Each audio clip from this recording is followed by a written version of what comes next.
Friends, Jharkhand RS classes में आप लोगों का बहुत बहुत स्वागत और बहुत बहुत अभिनंदन। तो आज का टॉपिक है लाइसोसोम। वीडियो को आप अंत तक वॉच जरूर करें क्योंकि इसमें बहुत ही इंपॉर्टेंट टॉपिक जो एग्जाम में आपके 1 या 2 मार्क्स पक्का मतलब कि बनता ही बनता है। बहुत सारे एग्जाम्स में देखने को मिला है। ठीक है, आप यदि सेट लगाते होंगे तो इस तरह के क्वेश्चंस जरूर देखने को मिला होगा कोशिकांक से लेकर के। हालांकि हमने प्रीवियस वीडियो में कोशिकांक के बारे में बहुत सारे कोशिकांक को क्लियर किया है और धीरे धीरे जितने भी कोशिकांक हैं मैं कोशिश करूंगा कि सारे कोशिकांक के बारे में आप लोग को बता दूं। तो आज का टॉपिक है लाइसोसोम। ठीक है, वीडियो को अंत तक वॉच करें और देखें और समझें। तो आज हम बात करेंगे लाइसोसोम के बारे में। लाइसोसोम, ठीक है। तो लाइसोसोम क्या है? तो सबसे पहली बात की जो एग्जाम में है ना, जो एग्जाम में अक्सर जो पूछा जाता है 1-2 बार नहीं हजारों बार, वो है आपका आत्महत्या की थैली। आत्महत्या की थैली, इसी को हम लोग बोलते हैं इंग्लिश में सुसाइडल बैग। ठीक है, यानी कि लाइसोसोम को ही बोला जाता है आत्महत्या की थैली, आत्मघाती थैली बोला जाता है, यानी सुसाइडल बैग बोला जाता है। और ये क्वेश्चन आप देखते होंगे, अक्सर ये क्वेश्चन जो है एग्जाम्स में देखने को मिलते ही मिलते हैं। अब हम बात करते हैं लाइसोसोम की खोज के बारे में कि खोज किसने किया था। तो जहां तक खोज की बात है, डिस्कवर्ड जो इसको किया था डी डुबे ने किया था और ये 1955 में इसने खोजा था। अब बात यहाँ ये है कि आत्महत्या की थैली क्यों बोलते हैं, इसको थोड़ा हम लोग समझ लेते हैं। देखिए क्या है कि लाइसोसोम में पता होगा आपको कि देखिए ये आपका मान के कोशिका है, ठीक है, और ये जो स्पेस आपको कोशिका द्रव्य है इसके बारे में मैंने बताया, ऑलरेडी बता रखा है। ये आपका केंद्रक है, ठीक है, मतलब नाभिक है, और ये कोशिका द्रव में ही आपका बिखरा पड़ा होता है लाइसोसोम। ठीक है, ये कुछ इस तरह से एक गोलाकार थैली है, इधर बिखरा पड़े रहता है। ठीक है, लाइसोसोम। तो लाइसोसोम की संरचना की बात करते हैं यदि, है ना, तो ये कैसा होता है? गोलाकार।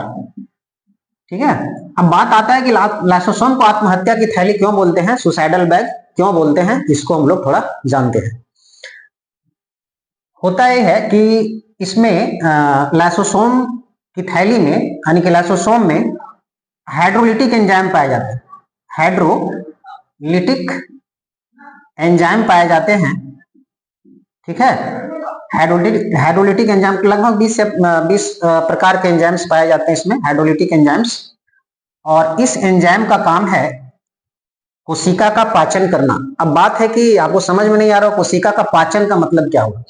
तो जो कोशिकाएं क्षतिग्रस्त हो जाती है, जैसे मान लेते हैं कि आपको कहीं चोट ही लग गया हो, घाव बन गया हो और वहां की कोशिकाएं डेड हो जाती है, ठीक है, तो वो वेस्टेज होता है हमारे बॉडी के लिए, सारी कोशिकाएं वेस्टेज होती, मृत हो जाती है।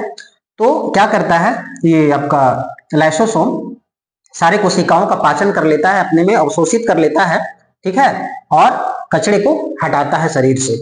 पहला चीज तो इसीलिए इसे हम लोग बोल देते हैं आत्महत्या की थैली, यानी कि इसके जो एंजाइम्स हैं वो फट जाते हैं, थैली जो फट जाती है और एंजाइम्स निकल जाते हैं और सारे जो रद्दी यानी कि जो वेस्टेज है कोशिका वो डिजोल्व कर लेते हैं, घुल जाते हैं। ठीक है, इसीलिए इसको आत्महत्या की थैली कहा जाता है। मेन रूप से इसके यदि हम कार्य की बात करें, हालांकि देखिए ये जो है आपका पौधों के कोशिका में नहीं पाया जाता, ये बहुत ही इंपॉर्टेंट चीज है। हालांकि हम लोग करेंगे इसको जब डिफरेंस पढ़ेंगे ना, पौधे की कोशिका और आपका जीव जंतु की कोशिका में जब हम बात करेंगे, डिफरेंस करेंगे तो उसको हम जानेंगे। हालांकि यहाँ देख लेते हैं थोड़ा, ये पौधों की कोशिकाओं में नहीं पाई जाती। ठीक है, किनकी कोशिकाओं में? पौधों की कोशिकाओं में नहीं पाए जाते हैं। ठीक है, दूसरी चीज कि ये यूकैरियोटिक कोशिकाओं में ही पाए जाते हैं जनरली। यूकैरियोटिक कोशिका क्या है, प्रीवियस वीडियो को आप देख लेंगे। ठीक है, हालांकि हम थोड़ा सा यहाँ रिकॉल कर देते हैं यूकैरियोटिक कोशिका के बारे में। जैसे यूकैरियोटिक कोशिका में एक कोशिकीय जीव भी आ सकते हैं। ठीक है, एक कोशिकीय जीव भी आएंगे और इसमें बहुकोशिकीय जीव भी आएंगे। बहुकोशिकीय फर्क यही होगा, एक यूकैरियोटिक और प्रोकैरियोटिक में डिफरेंस यही है कि इन जीवों की कोशिकाओं में केंद्रक स्पष्ट होंगे और जो मेम्ब्रेन होंगे इसके कोशिकांग के, वो स्पष्ट होते हैं यूकैरियोटिक में, इसीलिए इसको यूकैरियोटिक। और प्रोकैरियोटिक का मतलब हुआ कि केंद्रक जो होते हैं स्पष्ट नहीं होते हैं और उनके कोशिकांग की झिल्लियां जो होती है वो नहीं होती है। लाइसोसोम की बात करें तो इसकी एक सिंगल झिल्ली से घिरा होता है, ठीक है। हालांकि हमने देखा था कि राइबोसोम जो कोई झिल्ली से घिरा नहीं होता है। माइटोकॉन्ड्रिया के बारे में हमने देखा था कि वो दो झिल्ली यानी प्रोटीन और फास्फोलिपिड के दो लेयर से घिरा होता है, लेकिन ये सिंगल लेयर से घिरा होता है। इसके तीन महत्वपूर्ण कार्य कौन कौन है इसको समझ लेते हैं। पहला कार्य हम ये कहेंगे कि जो भी बाहरी चीजें आती हैं, अब बाह्य या फिर मटेरियल, जो भी बाहर मटेरियल, एक्सटर्नल मटेरियल जो बाहर से आता है, ठीक है, वायरस हो गया, बैक्टीरिया हो, जो भी, तो उसका पाचन कर लेता है। पहला काम तो ये हुआ, ठीक है, जो कि हमारे शरीर के लिए रोग मुक्त रखने के लिए काफी इंपॉर्टेंट है।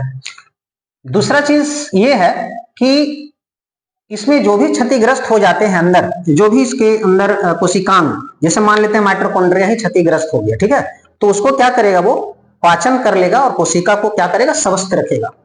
कोई भी माइटोकॉन्ड्रिया हो, राइबोसोम हो, कोई भी यदि ये आपका डेड हो जाता है या क्षतिग्रस्त हो जाता है इसके अंदर का मटेरियल, तो वो क्या करेगा, वो उस अपने आप में क्या करेगा, वो डिसॉल्व कर लेगा, है ना, वो अवशोषित कर लेगा। ये चीज, इसको हम लोग ऑटोफैगी बोल देते हैं जनरली, कि अंदर की चीजें जो पाचन में कर लेता है, ऑटोफैगी, ठीक है। नंबर 3 यदि हम बात करें तीसरा कार्य का इसका, तो तीसरा कार्य ये है कि मैंने पहले ही जिक्र किया कि डैमेज सेल्स जब हमारे बॉडी में होते हैं, पूरी तरह से क्षतिग्रस्त हो जाती कोशिका, तो उसको क्या करता है, वो एंजाइम के माध्यम से उसको पूरा डिसॉल्व कर लेता है। इस वजह से उसको आत्महत्या की थैली भी कहते हैं। अब इसमें इंपॉर्टेंट चीज ये है कि इसका जो निर्माण होता है, गोल्जी काय उपकरण जो है, गोल्जी बॉडी के द्वारा ही लाइसोसोम का निर्माण होता है, इसको भी याद रखें। गोल्जी बॉडी के द्वारा ही ये जो है लाइसोसोम का निर्माण होता है। तो ये थे लाइसोसोम के इंपॉर्टेंट फैक्ट्स जो आप तक शेयर किया। उम्मीद है कि आपको वीडियो अच्छा लगा होगा, ठीक है। और ऐसे ही वीडियो पाने के लिए आप चैनल को सब्सक्राइब करें, लाइक करें, दोस्तों तक शेयर करें। तब तक के लिए धन्यवाद।